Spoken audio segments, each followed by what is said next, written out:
بہت ساری خصوصیات، بہت سارے فضائل اس کے اندر آئے ہیں۔ اس کا جو پہلا عشرہ ہوتا ہے، پہلے 10 روزے رحمت کے ہیں، دوسرے 10 روزے جو ہے وہ مغفرت کے ہیں، تیسرا جو عشرہ 10 روزے ہیں وہ جہنم کی آگ سے بچاؤ کا ذریعہ ہے، خلاصی کا ذریعہ ہے۔ ہم ہر سال شعبان کے آخری جمعہ میں یا رمضان کی پہلی جمعہ میں ہر سال اس کی فضیلت کو سنتے ہی آئے ہیں، سمجھتے ہی آئے ہیں۔ کوئی یاد کرتے ہیں، کوئی بھول جاتے ہیں، کوئی اس پر عمل کرتے ہیں، کوئی کانوں سے سن کر چھوڑ دیتے ہیں۔ تو جو اپنے لیے ضروری سمجھتا ہے، جو اپنے لیے جہنم کی آگ سے بچانا چاہتا ہے، جو اپنے آپ کو اللہ کی رحمت میں سمیٹنا چاہتا ہے، جو اپنے آپ کو اللہ کی مغفرت کا جو ہے وہ محتاج ہونا چاہتا ہے، وہ اس مہینے کو عمل کرنے کی، اس میں پابندی سے جڑنے کی کوشش کرتا ہے۔ ورنہ تو حقیقی بات یہ ہے کہ رمضان اپنی جگہ فضیلت یافتہ ہے، باقی کے 11 مہینے بھی تو اللہ ہی کے ہیں، باقی کے 11 مہینے اللہ ہی کے ہیں۔ اس میں آپ جب چاہیں، جہاں چاہیں، جس اعتبار سے چاہیں پاک و صاف ہو کر اللہ کے پاس مغفرت کی بھیک مانگ سکتے ہیں، صحیح توبہ کر سکتے ہیں، صحیح اللہ کی عبادت کر سکتے ہیں، اللہ کو راضی کر سکتے ہیں، چونکہ رمضان ہی اصل ایک فضیلت کے اعتبار سے، باقی 11 مہینے بھی تو اللہ ہی کے ہیں۔ ان عدت الشہور عند اللہ 12 شہر، پورے سال کے 12 مہینے ہیں، یہ اللہ ہی کے ہیں۔ تو بہرحال جو ہے مجھے آپ سے بات آج کے دن عرض کرنی یہ ہے کہ رمضان کی تیاری، رمضان کی تیاری اور تیاریوں میں سب سے بڑی تیاری کیا ہے؟ کہیں ایسا تو نہیں کہ رات بھر تلاوت کرنا اور دن میں شعبان کے مہینے میں روزے رکھنا، کیا یہ رمضان کی تیاری ہے؟ جی یہ سب سے بڑی تیاری نہیں ہے۔ تو پھر سب سے بڑی تیاری کیا ہے؟ کیا رات بھر تسبیح مشغول رہنا تیاری ہے؟ جی نہیں، یہ بھی رمضان کی بڑی تیاری نہیں۔ رات بھر نفل نمازوں میں مشغول رہنا، جی یہ بھی رمضان کی بڑی تیاری نہیں۔ جیسا ایک تیاری کی بات آئے تو ہماری سوچ بدلتی ہے کہ ہو سکتا ہے قرآن کی تلاوت میں مشغول ہونا بڑی تیاری ہو، یا نفل روزے رکھنا بڑی تیاری ہو، رات بھر نمازیں پڑھنا بڑی تیاری ہو، تسبیح لے کے بیٹھنا بڑی تیاری ہو، ایک اچھی سوچ میں بیٹھ جانا بڑی تیاری ہو۔ جی نہیں، رمضان کی سب سے بڑی تیاری یہ ہے کہ اپنے دل کو صاف کرنا۔ کس کو صاف کرنا؟ اپنے دل کو صاف کرتے رہنا اور صاف رکھنا ہی بڑی تیاری ہے۔ مسجد کے صحن میں کچرا آ گیا، کوڑا کرکٹ آ گیا تو ہاتھ میں جھاڑو آ جاتی ہے۔ صحن میں آ گیا، باہر سڑک کے پاس آ گیا، یا اپنے گھر کے اندر آ گیا، مسجد کے اندر دھول آ گئی، غبار آ گیا تو ہاتھ میں جھاڑو آ جاتا ہے۔ ہم اسے صاف کرتے رہتے ہیں، جب تک کچرا، جب تک گرد و غبار صاف نہیں ہوتا تب تک ہاتھ سے جھاڑو چھوٹتا نہیں۔ صاف کرتے ہی رہتے ہیں جب تک صاف نہ ہو، اور جب صاف کر دیا کچھ دیر بعد پھر سے غبار آ جاتا ہے، آتا نہیں آتا۔ پھر ہم کیا کرتے ہیں؟ پھر جھاڑو اٹھاتے ہیں، پھر اسے کیا کرتے ہیں؟ صاف کرنے کی کوشش کرتے رہتے ہیں۔ تو ہمارا دل بھی ایک میدان ہے، ہمارا دل کیا ہے؟ ایک میدان ہے۔ روزمرہ کی زندگی میں غبار آتا ہی رہتا ہے، غبار آتا ہی رہتا ہے۔ کسی کے بارے میں منفی سوچ آتی ہے، نیگیٹو سوچ آتی ہے کہ فلاں صاحب ایسے ہیں، فلاں صاحب نے مجھے ایسا کہہ دیا، فلاں صاحب نے فلاں کو ایسا کہہ دیا۔ آپ کی روزمرہ زندگی میں، آپ کے کاروبار کی جگہ میں، آپ کے بس اسٹینڈ میں، آپ کے کار کے اسٹینڈ میں، آپ کے ٹی وی اسٹیشن میں، آپ کے شو روم میں، آپ کے دکان میں، آپ کے مکان کے پاس باتیں آتی رہتی ہیں۔ یہ باتیں کہاں جاتی ہیں؟ یہ باتیں دل میں جاتی ہیں۔ تو ایسے کوڑا کرکٹ کی باتیں آتی رہتی ہیں، لیکن ہمارا کام کیا؟ ہمارا کام کیا؟ اس گرد و غبار کو اندر لینا نہیں ہے۔ کوئی غبار کو اپنے گھر میں لائے گا، کوئی دھول کو اپنے گھر میں دیکھ کر خاموش رہے گا؟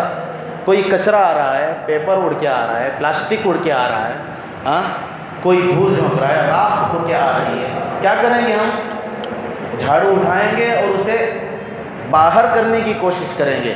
تو ایسی ہی باتیں آتی رہیں گی تو اسے کیا کرنا؟ صاف کرتے رہنا، اس کو پاک کرتے رہنا۔ یا اللہ جس نے بھی میرے بارے میں جو کچھ بھی کہا تیرے حوالے، تیرے سپرد، میں اس کے بارے میں کچھ نہیں کر سکتا، بس میں اسے معاف کر سکتا ہوں، بس میں اپنے دل کو صاف کر سکتا ہوں۔ یہ نہیں کہ ان باتوں کو متاثر ہو جانا، اس سے کوئی غلط قدم اٹھا دینا، اس سے کوئی ایک غلط نظریہ پیدا کر لینا، دل میں ایک نفرت پیدا کر لینا، یہ نہیں، بلکہ ہمارا عمل یہ ہونا چاہیے، اس کو صاف کرتا رہنا چاہیے۔ میرے بھائیوں، 11 مہینے تک ہمارے دل مردہ ہو چکے ہیں، کیا ہو چکے تھے؟ 11 مہینوں تک ایسی ویسی باتوں سے، ایسے ویسے اعمال سے، ایسی ویسی حرکتوں سے ہمارے دل جو ہے کمزور پڑ گئے تھے۔ اللہ نے ایک مہینہ دیا کہ اپنے دلوں کو صاف کرو۔ اس مہینے میں انٹر ہونے سے پہلے اپنے دل کو صاف کر کے انٹر کرو، تاکہ آپ کی عبادتیں دگنا ہو جائیں۔ آپ کی 2 رکعت نفل نماز 100 رکعت والی طاقت والی مضبوط بنا دے۔ آپ کی 2 رکعت والی جو نفل نماز ہے وہ 100 رکعت کی مضبوطی پیدا کرے۔ اس کے لیے آپ اپنے دل کو صاف کرنا چاہیے۔ بظاہر ہماری زبان سے موتی جھڑ رہے ہیں، ہیرے کے انداز میں ہم بات کرتے ہیں، اتنی مسکراہٹ سے ہم بات کر رہے ہیں کہ سامنے والے کا ہم دل جیت رہے ہیں۔ ہماری باتوں سے ہم اپنا دل جیتیں یہ کمال نہیں، ہمارا دل بھی اتنا صاف ہونا چاہیے کہ دلوں کے بھیدوں سے، دلوں کے بھید سے ہی ہوتے چلے جائیں۔ اللہ کے رسول صلی اللہ علیہ وسلم نے ارشاد فرمایا، یا بنی ان قدرت ان تصبح وتمسی۔ حضرت انس سے فرمایا کہ میرے بیٹے جب تم صبح کرو اور شام کرو، ولیس فی قلبک غش لأحد، تمہارے دل میں کسی کے بارے میں کھوٹ نہ ہو، نہ صبح میں ہو نہ شام میں ہو۔ صبح شام مثال کے طور پر بیان فرمایا، دن کی 24 گھنٹے والی زندگی میں کسی کے بارے میں دل میں کھوٹ نہ ہو، نفرت نہ ہو، کینہ حسد نہ ہو۔ تو یہ پوری زندگی ہم کو اس پر عمل کرنا ہے، پوری زندگی عمل کرنا ہے، پوری زندگی اس پر پابندی سے رہنا ہے۔ آپ روز نفل پڑھیں، روز قرآن کی تلاوت کریں، آسان ہے، آسان ہے۔ آپ کو سال میں 1 مرتبہ آپ حج کو جائیں، پیسے کمائیں، حج کو جائیں، پیسے کمائیں، عمرے پہ جائیں، پیسے کمائیں، خیرات کریں، پیسے کمائیں، کسی کو کھانا کھلائیں۔ آسان ہے، بہت آسان ہے۔ جو پیسہ کما سکتا ہے وہ یہ کام کر سکتا ہے، لیکن ہر مومن ایک کام اس پر لازم ہے کہ وہ اپنے دل کو صاف کرے۔ یہ بہت مشکل ہے، یہ بہت مشکل ہے۔ دل کو صاف کرنے میں اتنا ثواب ملتا ہے جتنا رات بھر کی تہجد پڑھنے سے ثواب نہیں ملتا ہے۔ رات بھر نفل پڑھنے سے اتنا ثواب نہیں ملتا جتنا دل کو صاف ہمیشہ رکھنے سے ملتا ہے۔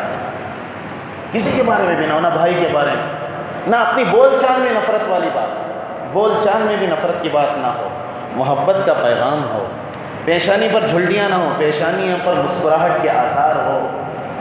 جی، یہ مسکراہٹ کے اثر صرف چہرے پہ نہ ہو، دل سے بھی ہو۔ جی، جتنا ہم محبت سے بات کرنے اتنی بھی محبت ہم کرنے والے ہوں، صرف بات چیت میں نہ ہو۔ یا ایھا الذین آمنوا لم تقولون ما لا تفعلون، وہ باتیں کرتے ہی کیوں ہو جو کرتے نہیں، کہتے ہی کیوں ہو جو کرتے نہیں۔ ارے وہ باتیں کرو جو تم کرتے ہو، جو تم عمل کرتے ہو وہ باتیں کرو۔ ارے وہ کام جو کرتے ہو ایسی باتیں تو کرو۔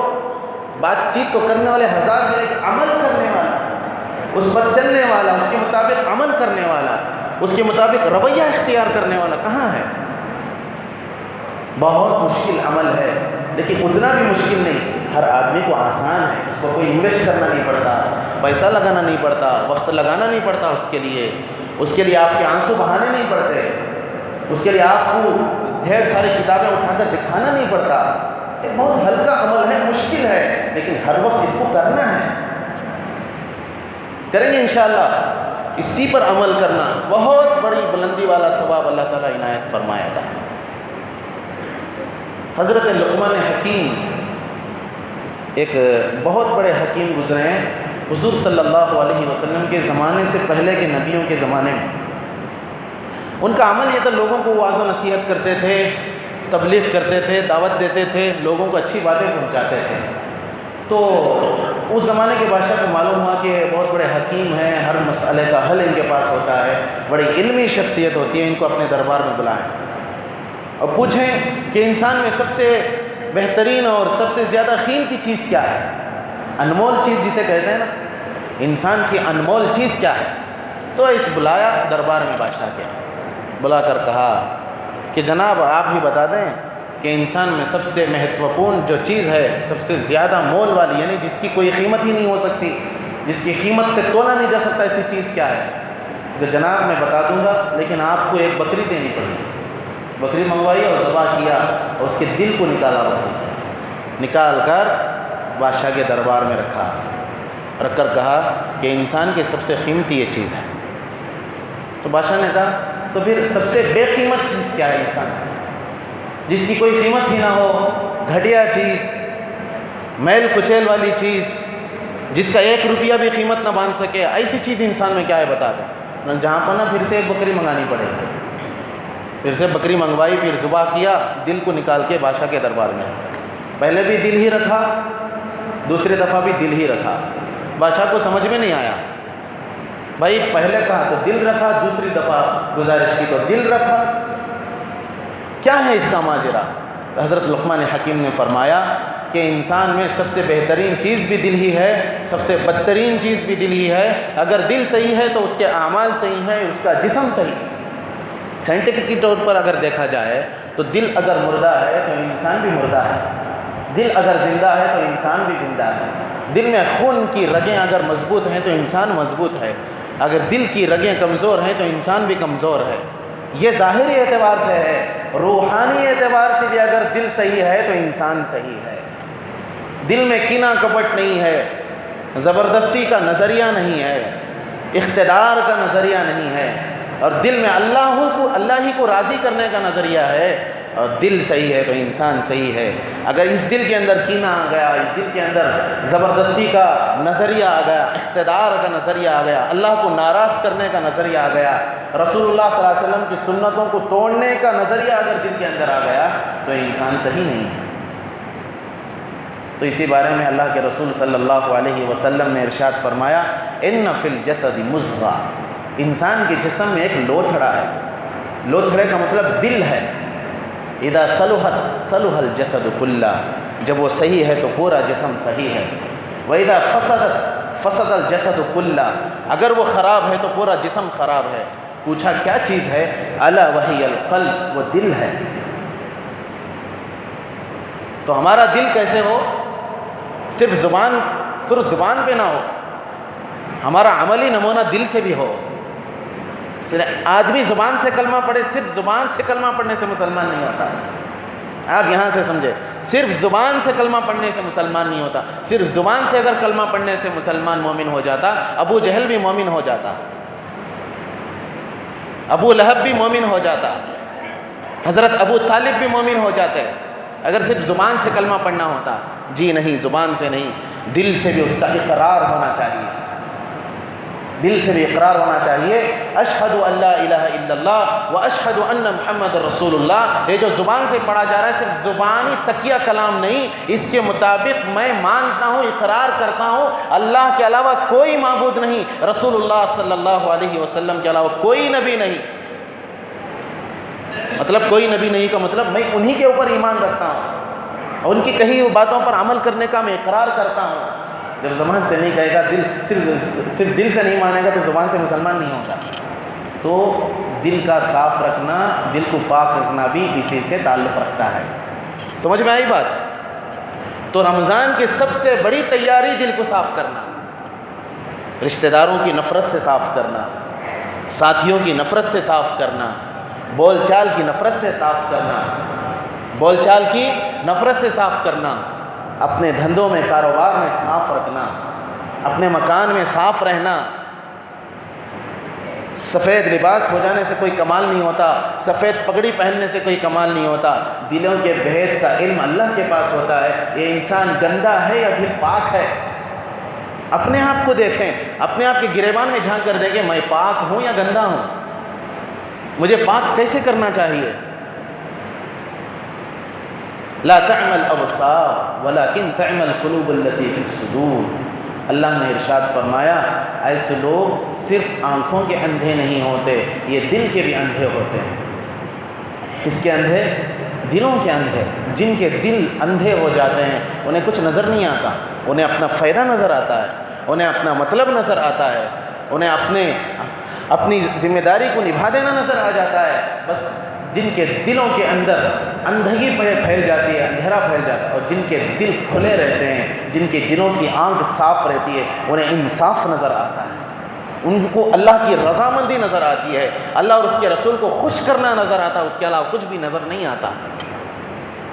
ان اللہ لا ينظر الى اجسامکم ولا الى صورکم ولکن ينظر الى قلوبکم، اللہ تمہارے صورتوں کو نہیں دیکھتا، کون خوبصورت ہے، کتنے روگ والا ہے، کون بدصورت ہے، کتنا بد مزاج ہے، صورتوں کو نہیں دیکھتا، ولا الی صورکم ولکن ینظر الی قلوبکم، تمہارے جسموں کو بھی نہیں دیکھتا، کون ہٹا گٹا ہے، کون مضبوط ہے، کون اچھی باڑی بنایا ہے، کس کا اچھا پہلوان والا جسم ہے، کس کا اچھا صحت مند جسم ہے، جی نہیں، نہ صورتوں کو دیکھتا ہے نہ جسموں کو دیکھتا ہے، صرف دیکھتا ہے تو صرف دلوں کو دیکھتا ہے، ولکن ینظر الی، تمہارے دل کو دیکھتا ہے، نیت کتنی ہے، کتنے وزن کی نیت ہے، کتنے وزن کا ان کا نظریہ ہے، ان کے ارادے کیا ہیں، آگے کے ارادے کیا ہیں، پچھلے ہونے والے اعمال کے اوپر ان کا کیا نتیجہ ہے، صرف اللہ دیکھتا ہے، اور اسی پر قیامت کے دن فیصلے بھی ہوتے ہیں۔ سمجھ میں آئی بات؟ تو اسی وجہ سے اپنے دلوں کو صاف کرنا رمضان شریف کی سب سے بڑی تیاری ہے۔ روزوں میں داخل ہونے سے پہلے ہمارا دل صاف ہو، تراویح کو آنے سے پہلے ہمارا دل صاف ہو، ہماری افطاری اور ہماری سحری سے پہلے ہمارا دل صاف ہو، مطمئن ہو کہ میرا دل کسی بھائی کے بارے میں کم ظرف نہیں،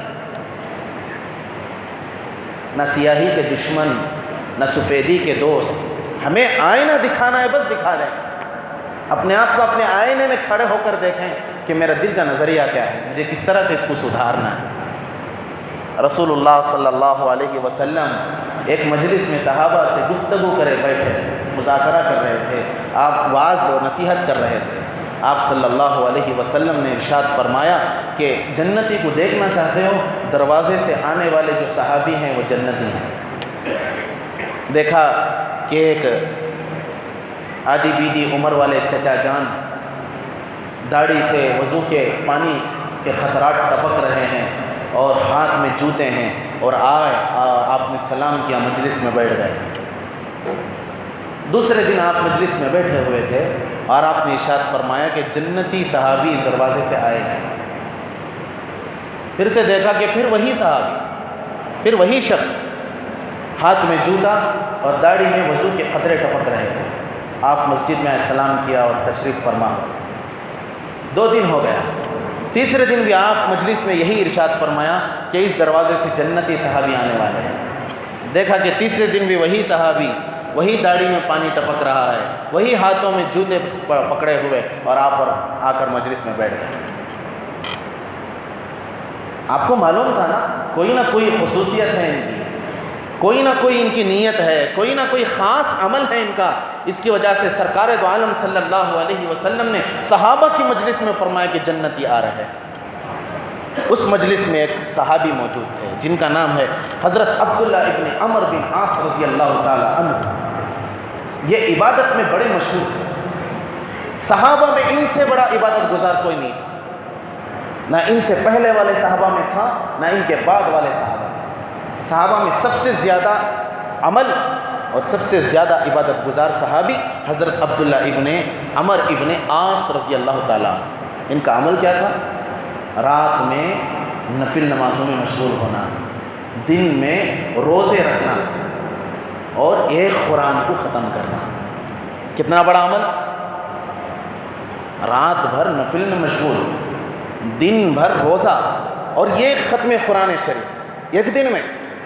اگر کوئی ایک حافظ قرآن کو پڑھنا شروع کرے، ایک پارے کے لیے کم سے کم 15 منٹ تو 14 یا 15 منٹ لگتے ہیں۔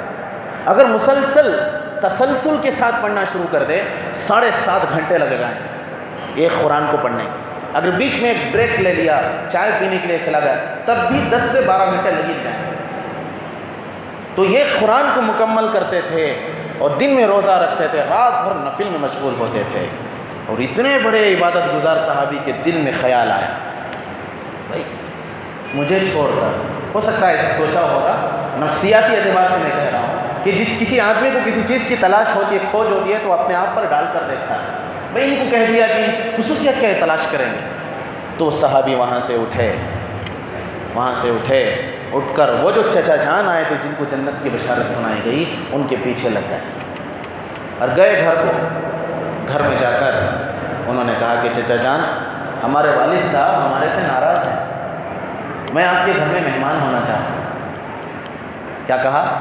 ہمارے والد صاحب، ہمارے پتا جی ہم سے تھوڑا ناراض ہیں، رہنے کے لیے ہو نہیں سکتا، کھانے پینے کے لیے ہو نہیں سکتا، میں آپ کے گھر میں مہمان ہونا چاہتا ہوں۔ چچا جان نے کہا ٹھیک ہے بیٹا، آ جاؤ، یہاں پر کھانا کھا لو، قیام کر لو۔ وہ صحابی گھر میں رہ گئے. اب یہ تلاش کر رہے ہیں عمل کیا ہے ان کا عمل کیا ہے. ہو سکتا ہے رات بھر تہجد میں مشغول ہوں، ہو سکتا ہے یہ قرآن کی تلاوت کر رہے ہوں، ہو سکتا ہے مصلی پہ کھڑے ہو کر اللہ کے سامنے رو رہے ہوں، سجدے میں پوری رات گزار دیں، پورا مصلی پانی سے آنکھوں کے گیلا ہو جائے. ایسا عمل ہوتا ہوگا. خیال آیا، اب دیکھا کھانا کھائے، یہ سونے کے ارادے سے آرام سے سو گئے اور کمبل میں تھوڑی سی سوراخ بنا دی اور بنا کر جھانک کر دیکھ رہے ہیں کہ ان کا عمل کیا ہے. آرام سے اب سوتے سوتے اب سوراخ سے دیکھ رہے ہیں کہ ان کا عمل کیا ہے. وہ چچا جان آئے، کھانا کھایا اور بستر پر بیٹھے اور بیٹھ کر جو ہے اللہم بسمک اموت و احیا دعا پڑھی، سو گئے. ارے یہ کیا؟ اب رات بھر دیکھ رہے ہیں کہ آدھی رات میں اٹھ کے کوئی نماز تو پڑھنے، رات میں اٹھ کے کوئی قرآن تو پڑھیں گے. اب فجر تک دیکھا چچا جان سو ہی رہے. اب ایک رات ہو گئی.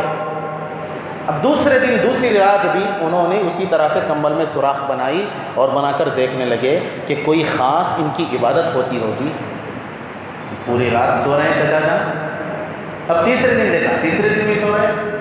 حضرت عبداللہ ابن عمر ابن عاص رضی اللہ عنہ کو جواب نہیں ملا، اس سوال کا جواب نہیں ملا. آخر یہ صحابی جنتی کیسے ہو گئے؟ اب 3 رات گزارنے کے بعد چوتھے دن صبح کو اٹھ کر ناراضگی کے آثار، افسوس کے آثار کہ سوال کا جواب نہیں ملا. اب جا کر صحابی سے پوچھا، چچا جان آپ کا کیا عمل تھا کہ میرے ساتھ ایسا پیش آیا واقعہ؟ میرے والد میرے سے ناراض نہیں تھے، حضور صلی اللہ علیہ وسلم نے آپ کے بارے میں مجلس میں یوں فرمایا، اس لیے میں اس سوال کے جواب کی کھوج میں تھا، اس لیے میں آپ کے گھر مہمان بن کے آ گیا. آپ بتا دیجیے آپ کا کیا خاص عمل ہے؟ تو صحابی نے کہا کہ دیکھو بیٹا، جو کچھ 3 راتوں میں آپ نے دیکھا وہی میرا عمل تھا، میرا کوئی اور عمل نہیں. یہ صحابی منہ پھنکا کر کے دروازے کے پاس جا رہے تھے. جب دروازے کے پاس گئے تو بوڑھے میاں نے بلایا، بیٹا ادھر آؤ. جب آپ اتنا اصرار کر کے پوچھ ہی رہے ہو تو میں تمہیں میرا عمل بتاتا ہوں. بیٹا جب بھی میں اپنے بستر پر آتا ہوں نا شام کو سونے کے لیے، سونے سے پہلے میں اپنے دل میں کسی انسان کے بارے میں نفرت نہیں رکھتا. یہ عمل انہوں نے بتایا.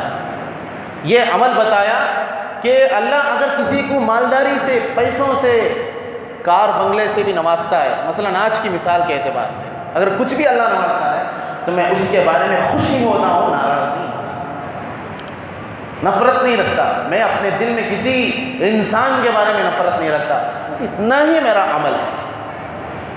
تو صحابی نے کہا ہذا ہوا، یہی تو خصوصیت ہے جس کے بارے میں سرکار دو عالم صلی اللہ علیہ وسلم نے فرمایا کہ آپ جنتی ہیں. لیکن فرمایا یہ میرے بس کی بات نہیں ہے، یہ میرے بس کی بات نہیں ہے. تو بہرحال دیکھو، پوری رات نفل پڑھنا آسان ہے، قرآن کو اٹھا کر بیٹھنا آسان ہے، خیرات کرتے رہو روز آسان ہے، پیسے ہیں، مال ہے، گاڑی بنگلہ ہے، ہر سال حج پہ جانا آسان ہے. بھئی اچھی سی ٹکٹ بناؤ، پرائیویٹ ٹکٹ بناؤ، پرائیویٹ جیٹ بک کرو، چلو حج کو چلے جائیں، آسان ہے، پیسے والے کے لیے آسان ہے. جی غریب بچوں کی شادیوں میں پیسہ لگانا، پیسہ ہے نا، آسان ہے. لیکن دن کے 24 گھنٹوں میں اپنے دل کو صاف کرنا بڑا مشکل عمل ہے. فلاں صاحب نے مجھے یہ کہہ دیا، اس کے بارے میں کیا منصوبہ بناؤں؟ فلاں صاحب نے یہ کہہ دیا، اس کے بارے میں کیا منصوبہ بناؤں؟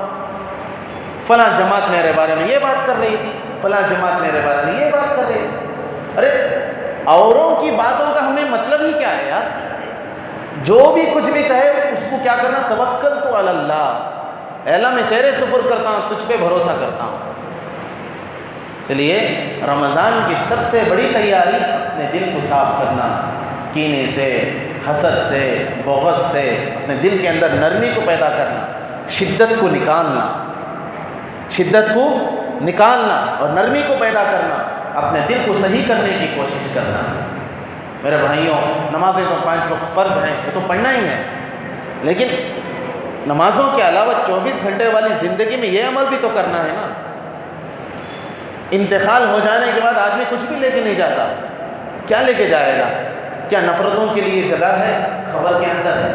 کیا بغض کے لیے جگہ ہے؟ کیا کینہ حسد کے لیے جگہ ہے؟ جی نہیں. ہم اپنے اعمال کے وزن کو لے کے جائیں گے، اپنے اعمال کے وزن کو لے کے جائیں گے، ہلکے پن کو لے کے نہیں جائیں گے۔ جب مر کے جائیں گے نا، کچھ وزن لے کے جائیں گے، جس کا کچھ وزن ہوگا، جس کا کچھ وزن ہوگا، اس کا کچھ نہ کچھ حساب ہو ہی جائے۔ اور ترازو میں بھی وزن چیز ہی تولی جاتی ہے، ہلکی چیز ترازو میں تولی نہیں جاتی۔ کبھی ایسا دیکھا ہے کہ کوئی بہت ہلکی چیز ہو، ایک آنے دو آنے کی چیز ہو، ہلکی ہو، اور بڑی بڑی ترازو میں اس کو تولا جا رہا ہو؟ نہیں تولا جاتا۔ اللہ کی ترازو میں جس کے اعمال وزن ہی ہوتے ہیں، وہی اعمال کو تولے جاتے ہیں۔ اس لیے ہمارے دل کو ہلکا کر کے نہیں لے جانا، وزن کر کے لے جانا، لوگوں کی محبت لے کے جانا، لوگوں کی دعائیں لے کے جانا، لوگوں کی نصیحتوں کو، پند و نصائح کو لے کے جانا، اور لوگوں کے خوشیوں کو لے کے جانا، غم کو لے کے نہیں جانا۔ رشتے آتے ہیں تو نہیں توڑنا، رشتے آتے ہیں تو نہیں توڑنا۔ ارے صحیح بات بتاؤ نا، کوئی رشتہ لے کے آ گیا، کسی کی بیٹی کا رشتہ آ گیا، کسی کی بہن کا رشتہ آ گیا، آپ کے پاس پوچھنے آتے ہیں، بھائی فلاں صاحب کیسے ہیں، کیا ہم ان کے گھر میں رشتہ کر سکتے ہیں کیا؟ ارے آپ کو جو صحیح لگے اس رشتے کے موافق وہ صحیح بات بتاؤ، ایک کا 10 لگا کے نہیں بتانا، ورنہ قیامت کے دن اللہ تعالیٰ پوچھے گا۔ رشتہ تو ویسے بھی ہو ہی جائے گا، ہوتا ہے نہیں رشتہ، اللہ جب لکھا ہے رشتہ ہو جائے گا۔ آسمانوں سے رشتے طے ہو ہی جاتے ہیں، سنتے ہیں نا بار بار، آسمانوں میں انسانوں کے رشتے طے ہو جاتے ہیں کہ فلاں لڑکا کس لڑکی کے ساتھ شادی کرے گا، فلاں لڑکی کی شادی کس لڑکے کے ساتھ ہوگی، رشتے طے ہو جاتے ہیں۔ درمیان میں ہم پھنس جاتے ہیں، ایسی ویسی باتیں کرتے ہیں۔ کیا ہوتا ہے؟ ہم پھنس جاتے ہیں نا، جیسے کسی کا بھی رشتہ آ جائے، کسی بھی تعلق سے، کسی بھی گھرانے سے، کسی بھی خاندان سے، ان کو کہ بھائی ان کے گھر کو کہیں گئے تمہیں رشتہ کرنا ہے، بہت ہے ان کا، بولے تم نہ کہیں کہ ان کا بہت رہا ہے، ان کا بہت رہا ہے بہت ہی ہے، ہمارا کم ہے تو کم ہی چلتے، ہمیں کہیں بہت میں جانا، ہمیں کہیں کو بہت میں جا کو بھوکنے جانا ہے، نہیں بولنا، ہرگز یہ گناہ ایک نہیں کرنا۔ سمجھ میں اللہ چاہا تو نماز معاف کر سکتا ہے، اللہ چاہا تو ہمارے اور اللہ کے درمیان جو گناہ ہے اللہ معاف کر سکتا ہے۔ اللہ رحیم ہے، غفور الرحیم ہے، ہر گناہ کو بخش دیتا ہے۔ اللہ 100/100 نیکیاں لے لے کو نہیں بول کو ہے، 100 نمبر لے لے کو کام بولے اللہ بولے 90 گناہ ہے، 90 پر 1 نیکیاں تب بھی اللہ معاف کر سکتا ہے، کیونکہ ایک بڑھ گیا نا، 90 گناہ ہے، 90 پر 1 نیکیاں ہیں، تو نیکیوں کا بلڈا بھاری ہو گیا نا، اللہ کی ذات کو رحم آ جائے گا، معاف کر دے گا۔ لیکن ایسی ویسی حرکتیں جو معاملات کے تعلق سے ہیں، جو رشتہ داری کا معاملہ ہوا، محلے میں آپس میں پڑوسیوں کا معاملہ ہوا، کرائے پہ آتے ہیں لوگ، ایک بات مثال سے بولیں بھائی کسی کے 2-3 گھر ہیں، 4 گھر ہیں، کرائے پہ آتے، صحیح بات بتانا، ان کے گھر کو کہ بھائی کئی جاتی ہوں آدمی گھر کو برابر نہیں دی آدمی، وہ تم نہ کہیں کونوں برابر نہیں، تو انہوں نے گھر کو رہنے آنا سو فیسالٹی ہے، سہولت، وہ بات کرو جی، وہ آدمی کو بھی گھر کو ملا تو کیا جوڑ، کیا تعلق گھر سے اور آدمی سے، کیا تعلق؟ بھائی کسی کو گھر چاہیے، چھت چاہیے، آشیانہ چاہیے، ڈھونڈتا آیا ہے دھوپ میں بیچارہ، پوچھ کے آیا ہے، اسے ایک گھر چاہیے سہولت والا، بھائی گھر سے اور گھر والے سے کیا تعلق؟ بھائی گھر سے تعلق ہونا چاہیے نا، نفرت بغض بھر کے چوپ کھڑے رہتی، بھنڈوال نہیں سو کون تو بیاتی سن کے دلاں بھر کو رہتے، وہ بیچارہ انہوں ایسا بولے کہتے کہیں کو جانا بھی گھر کہاں تو بھی دور رہ جائے تو نزدیک نہ کو بم چھوڑ کو، انہوں ایسا بولے کہتے نکو بھی رشتہ ان کے گھر میں، کون بول رہا اسے ہمیں ذرا پہچاننے کی کوشش کرے، بولنے والا کون ہے؟ سورہ حجرات میں اللہ نے ارشاد فرمایا، ان جاءکم فاسق بنبأ فتبینوا ان تصیبوا قوما بجہالہ فتصبحوا علی ما فعلتم نادمین، تمہارے پاس کون کی خبر لے پاتا، تحقیق کرو جی، کون بول رہا سنے کر کو، 1 سے 4 آدمیوں کو کچھ کو اطمینان کرو، ایک ہی چکر میں کو بھاگ گئے، بوریا بستر سب لے کے بھاگ گئے کہ آدمی، تحقیق کرو، صحیح بول رہا غلط بول رہا، ارے بولنے والا صحیح ہے غلط ہے وہ تو تحقیق کرو، رشتے ہی توڑ دیتے ہیں لوگ۔ اب دوسرا رشتہ آیا تو پہلے رشتے والوں سے کانٹیکٹ کہ آپ گئے تھے نا، کیا ملی خبر، نہیں بھی ایسا بول دو بھائی سلام بھی رشتہ کرو، ایسا نہیں کرنا، یہ سب کینہ، حسد، بغض اس میں داخل ہے، اور جب تک یہ صاف نہیں ہوتا عمل مضبوط نہیں رہتا۔ 5 منٹ کی نماز 50 منٹ کی نماز وقت میں فرق ہے لیکن اخلاص میں فرق نہیں رہتا. آپ 50 منٹ کھڑے ہیں اللہ کے دربار میں، آپ ادھر ادھر کا سوچتے رہیں، اس کے بارے میں کینہ کرتے رہیں، کپٹ کرتے رہیں. 5 منٹ صرف اللہ کے لیے کھڑے ہو جائیں. یہ 5 منٹ جتنے وزنی ہو گئے قیامت کے دن، 50 منٹ اتنے مضبوط نہیں ہوتے. سمجھ میں آئی بات؟ اللہ ہم سب کو وقت بھی زیادہ اور عمل کی توفیق عطا فرمائے.